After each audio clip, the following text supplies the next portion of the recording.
All right, you are listening to Radio 1190 and News Underground. Thank you one more time to Ruby Rosenthal from Students from Israel for coming in and talking to us briefly there. If you have any comment that you would like to make, you can always email us, and the email address is dj@radio1190.org, dj@radio1190.org. Well, my next two guests are actually from GLAAD, which is the Gay and Lesbian Alliance Against Defamation, and Boulder Pride there.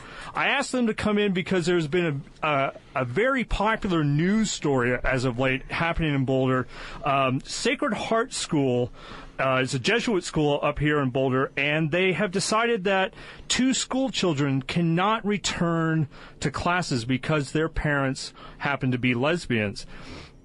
And whether that's right or wrong, whether it's legal or not, that's kind of the issue up for debate. And I wanted the two representatives from GLAAD and Boulder Pride to come in and talk about what their position is. So if I can introduce and have them introduce themselves, go ahead, please. Hi, my name is Aisela Lewis, and I'm the executive director for Boulder Pride, which is a gay and lesbian, bisexual, and transgender community center in Boulder County. And I'm David Ensign. I'm president of the board of Boulder Pride, and I've been president since the first of the year, and before that I was treasurer. And actually, we have spoken with GLAAD, but we're not actually part of GLAAD. Oh, okay. I apologize if I made that assumption there. Yeah. Okay, so let's get kind of into the crux of the issue here. So from where I understand and what I've read in like the Daily Camera and Denver Post is that you have Sacred Heart School, which is it's a primary school, or does it go all the way up to? I believe it's K through 8th, isn't it? K through 8. Okay, so they have 2 students who were going to re-enroll, and for some stretch of I don't know how exactly it happened, but it was basically made known to the administrators that their parents were lesbians, and therefore they were denied admission. And I believe the Archdiocese of Denver has commented saying that the reason that they were denied admission was because it did not follow kind of the Catholic tradition, for lack of a better word there, and you can maybe fill me in if I'm speaking incorrectly. So this happened, I believe, last week when the story broke.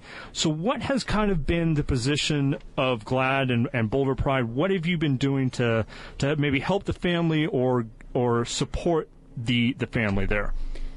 Well, for us, it's really critical to provide a space for the community to talk about their feelings.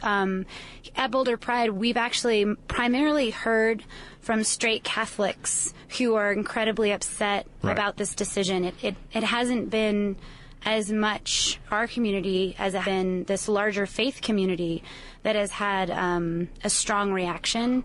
And we want to give people a space. So we held a community forum last Friday, and we're holding another one next Monday, for people to come together and talk about what this means to them and find positive ways to take action. Is there a way, though, you can take action? Because being that they're a private school, do they have basically the autonomy to say who can and cannot be in their school? No. Yes, actually, since they are a private school, they can make the decisions for themselves. So what our action isn't towards necessarily telling the school what to do, but rather to provide support to the community. Asked about the actual couple, they've asked to be private. They're trying to keep their names out of the press. So we aren't doing anything specifically for them, but rather offering up our services to the community. So I think that really what we're doing is providing people with the opportunity to speak out, to make their opinions known and to voice their opinions, and also to help them understand, what they can do and the extent of what people can do. Well, you had mentioned that you held a forum. What went on in this forum, and what were some of the things discussed? We held it on Friday, which was right after the actual news story was brought to people's attention, and primarily it was people talking about their feelings and definitely their surprise that this would happen in Boulder.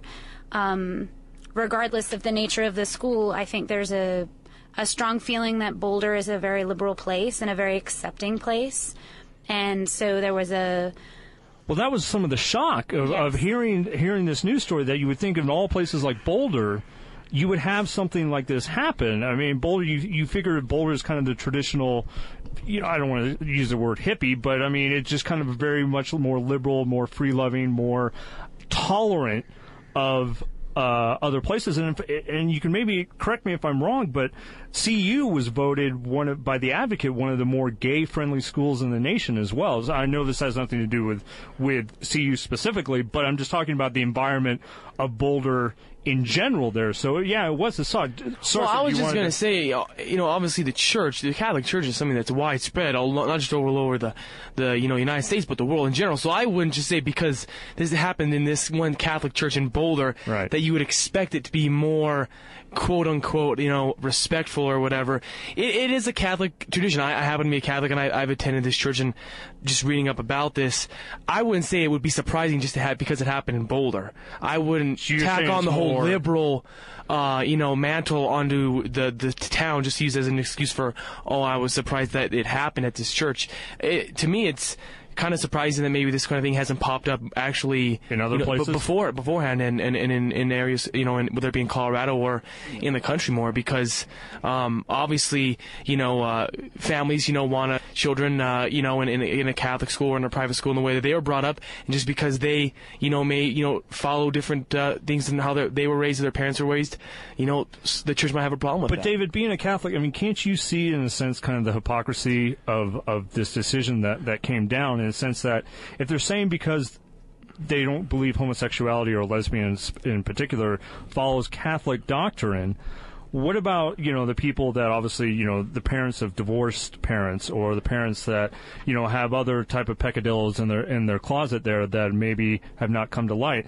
Can't you see the unfairness of maybe singling these kids out? What I was going to touch on, I was going to ask you guys, was that what I see is wrong about this is I attended a Catholic school actually through K through 8th grade, and I think that's why I'm pretty sure that's what Sacred Heart, how they run it over there in North Boulder. But when I was there, I went to school with kids who were, Muslim or Jewish or, followed different religions, and they still attended the Catholic school, and there was absolutely no problem with that. So, to be honest, I have a little bit of a problem with what this church is doing. Obviously, it's their decision, but I completely agree with you in terms of that it's wrong to pick a certain part of, the family's, how a family is comprised, or one aspect of how the family is, and say that's why the children are being